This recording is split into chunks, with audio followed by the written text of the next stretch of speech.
Hello.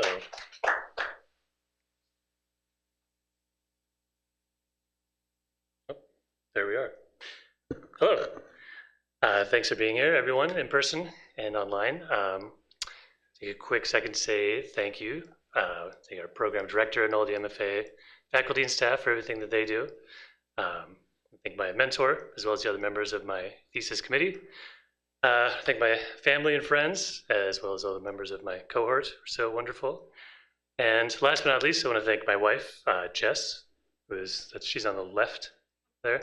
But without his support, my turning our life, if not upside down, at least slightly sideways to be part of this program would be very impossible. So, go back to the beginning. In the beginning, there was Nebraska, where I was raised and lived in a small town for the first 20 years of my life or so. And as you can probably gather from the slide, my general impression with the world there was one of boredom, lack of interest, whether through, as my grandmother probably limited, lack of imagination or otherwise. I was more interested in things like this.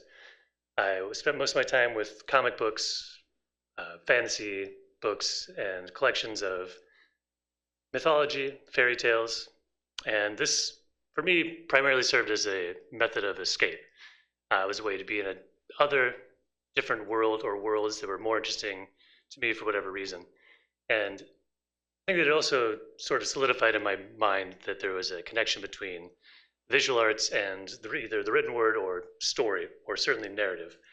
And when I came to Minneapolis and began my first run at a BFA in 2001, I was mostly interested in drawing, illustration.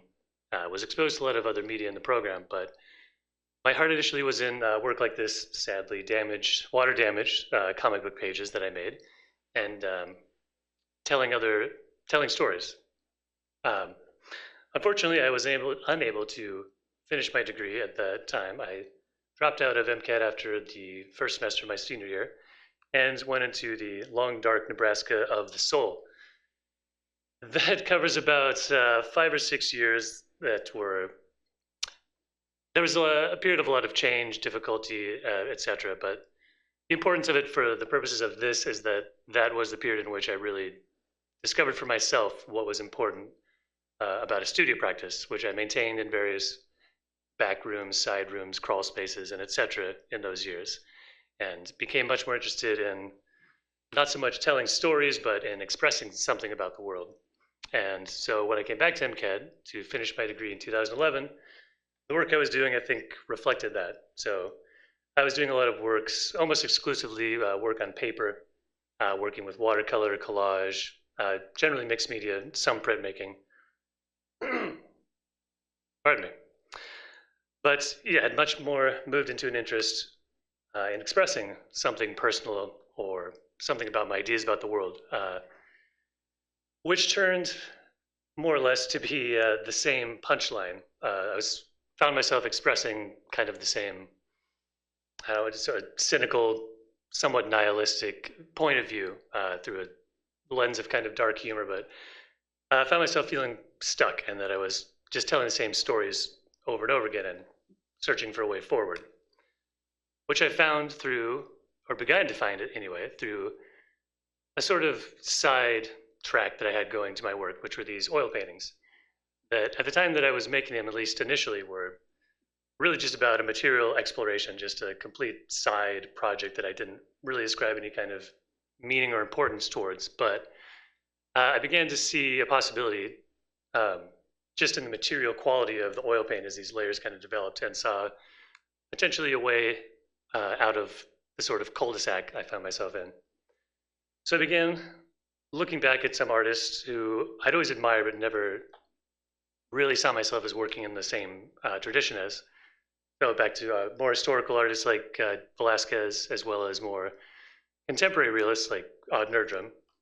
And I started getting an idea that this was a kind of tradition that there was a possibility for me to explore.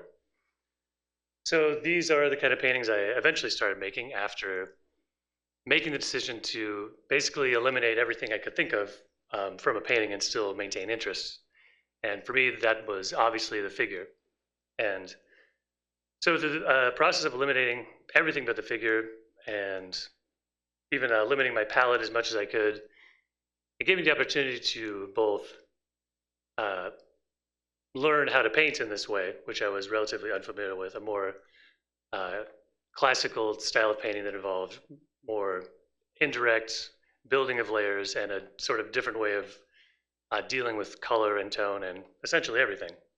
Um, but as you can see by some of the titles, like enunciation there, for example, I was still looking towards external texts or stories to, in some way, ground how I was thinking about the work, if not necessarily to communicate specific parts of that narrative. Um, so why come back to MCAD? Well, this is my office for the 40 plus hours a week that I was not just painting whatever I wanted. I was a heavy equipment operator for the city of Columbia Heights, and I spent my time either digging large holes in the ground or climbing into said holes to do infrastructure repair or something of that nature. Um, but I found myself about to be on the wrong-ish side of 40 and feeling that I was at the point that my practice needed the kind of focused attention that MCAD, that this program offered. So I applied and was accepted to the program. And the work that I was doing in the first semester in the first year was really an extension and expansion of what I was doing directly before that with, if anything, probably a more specific focus into the portrait, but also trying to expand and understand things about lighting and setting, different palettes, different environments that the figures could potentially inhabit, as well as trying to combine different source materials. So working from photograph, working from sketches, working from direct observation, and then more or less practicing combining these things into believable spaces, believable illusionistic spaces. And so I was still relying, as you can see at the titles of some of these, this was a series that was based on the idea of figures wandering through the Greek underworld. And so I was still relying on these external texts to sort of more, at this point, they became more and more just for me to determine things about what mood would be in the painting or what palette might be in the painting, but it had less and less to do with communicating an actual story to the viewer. So again, found myself in a little bit of a cul-de-sac or at a point where my methods weren't entirely lining up. And so over the summer, I had the chance, or took the chance to do a lot of work and reinvestigate just work from direct observation. So there's plein air paintings on the top and some straight observational drawings of areas around my house.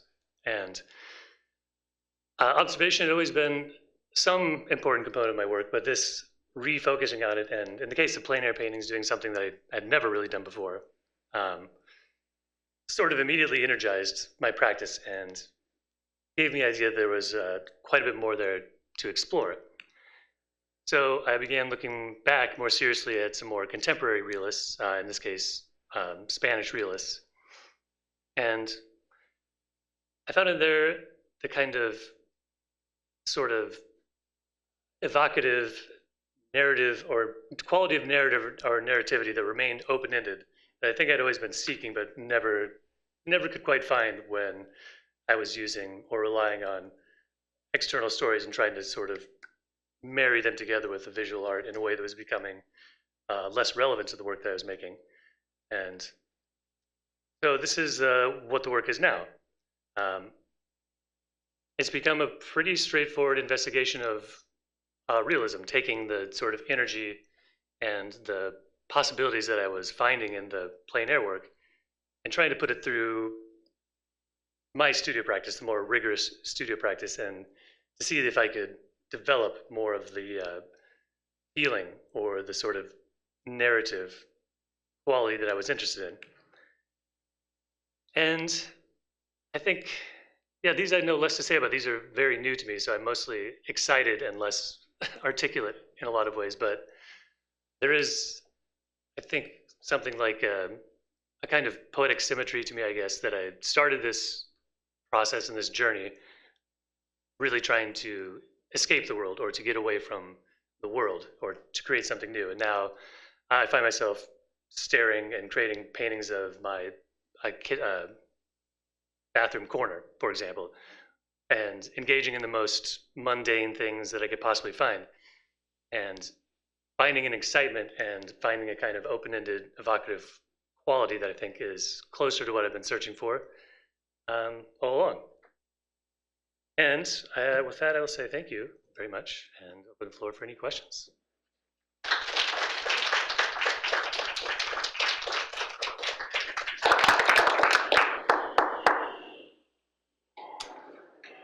So I noticed that when you were describing like the discovering the Spanish realists, that kind of helped you to see this way for this like new narrative open-endedness.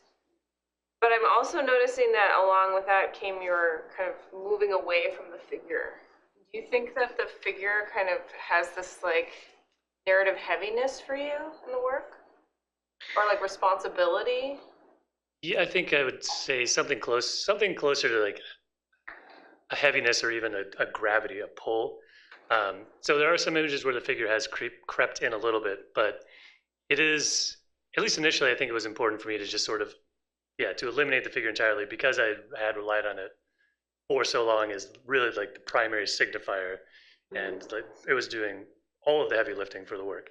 So I'm finding now that the figure is coming back into the work a little bit, but it is in a much more, I don't know what it says, a more holistic way, where it's becoming more ingrained in sort of the larger concerns, whatever the painting might be.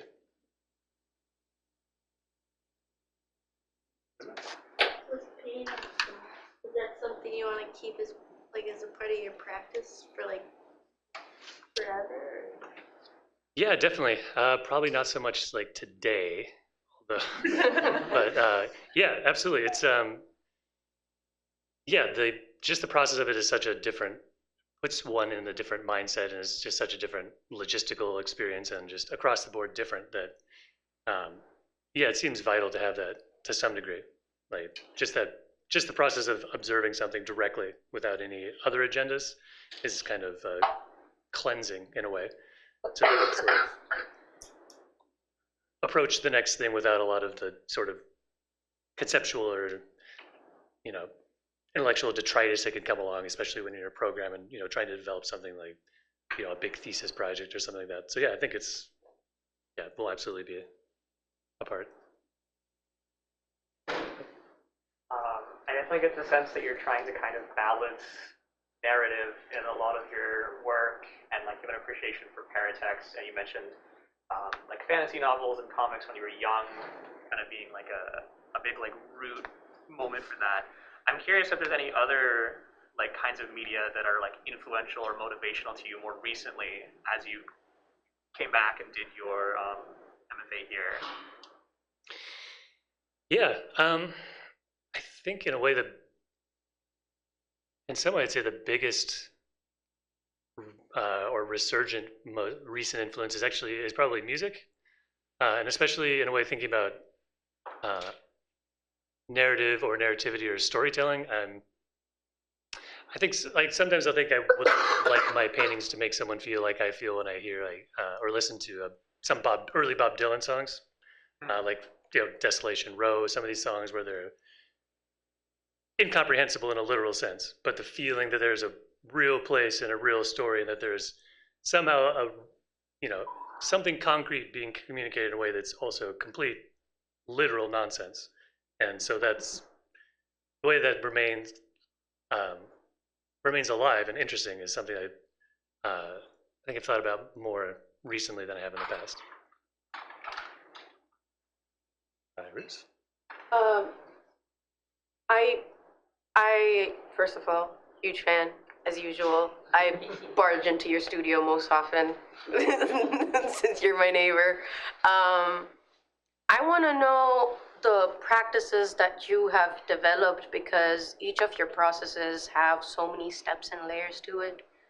I want to know what are the exercises you did in order to capture the formalism as the way you do.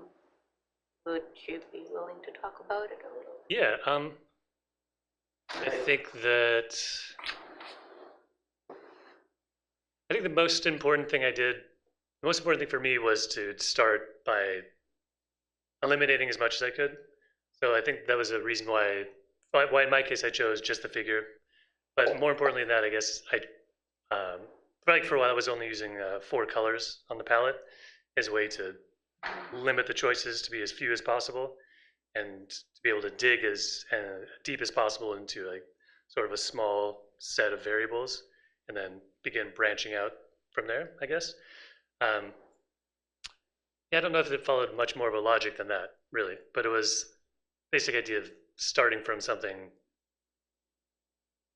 small and containable and then expanding it as possible. Do you have any exercises for the strokes or the way you handle your brushes since you work in oil painting heavily? I think actually the thing that has become most important about that is drawing, and specifically observational drawing. I think it really all comes back to drawing, which is in a way the simplest and purest form of mark making. And I think especially when you're doing it in something like a plein air painting where time and weather and everything is a constraint, and you're kind of reduced to just a very direct relationship with the subject, and so you end up making marks that are very natural, you know. And so I think that was a big part of what I'm trying to carry over into the more time-laden studio work. A sort of like sense of freshness. I'm curious in terms of your work with narrative. So you were talking about how the figure before was really doing a lot of the heavy lifting, doing most of the heavy lifting. And I noticed that a lot of that was kind of through expression or gesture, or whatever, of that figure. And also the title. I'm curious how you find yourself thinking about narrative with place. Like what attributes of an indoor or outdoor place do you find yourself focusing on in order to create a satisfying work for yourself right now in this new way? I think what I've found is that by choosing subjects that are so familiar and mundane to me that it's almost impossible to have interest from the get-go, is kind of in a strange way opened up the possibilities for how that narrative develops. So that in the case of, say, looking at the corner of my bathroom, which is, I promise you, just impossible to see as an intrinsically interesting thing necessarily. But something as simple as an effective light or a design element might sort of initially provide a hook.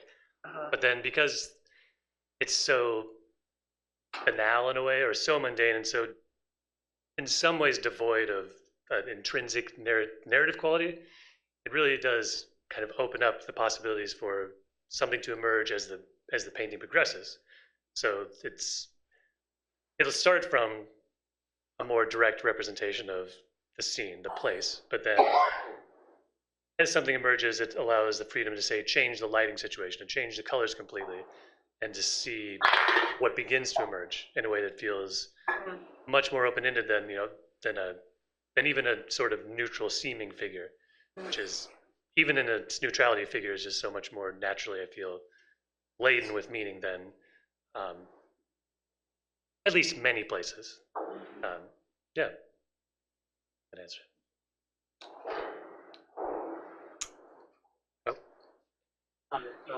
So I noticed like the way you approach light is very interesting.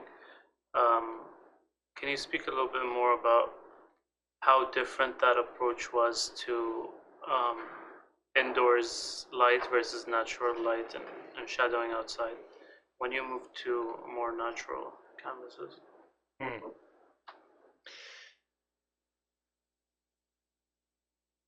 I'd say the most challenging thing about it, at least initially, is that it's so changeable. So that when you're working indoors or in the studio, you have much more control over everything about the light, its intensity, its color and temperature. Whereas when you work outside, it's it's much more about the fleeting effects. And so that was also challenging to take the source material for some of the paintings I did in the studio that were based on either plein air paintings or photographs from the outside, because the photograph makes its own decisions already. So to try to remember what those effects were and to recreate them has been very interesting. And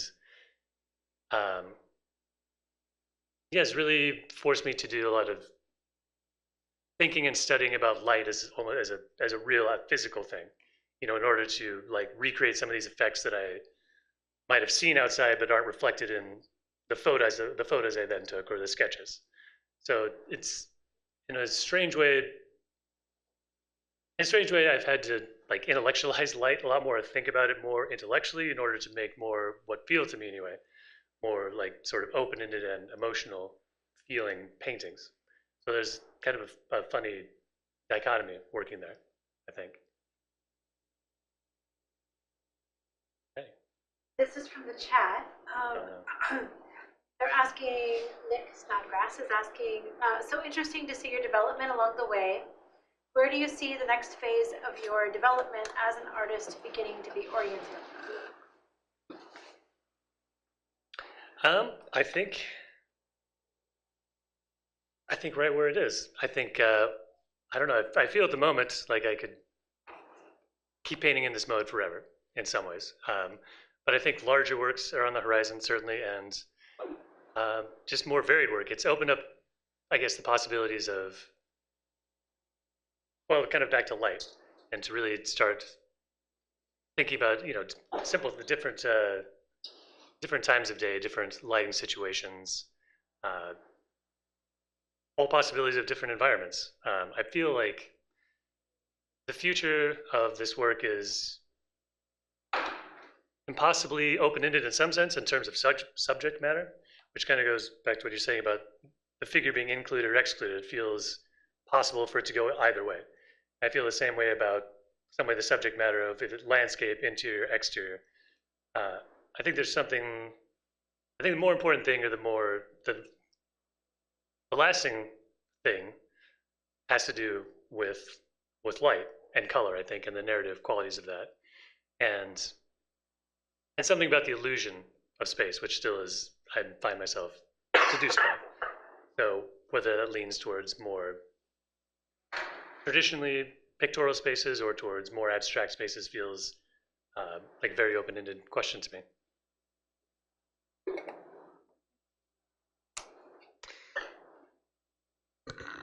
Thank you so much.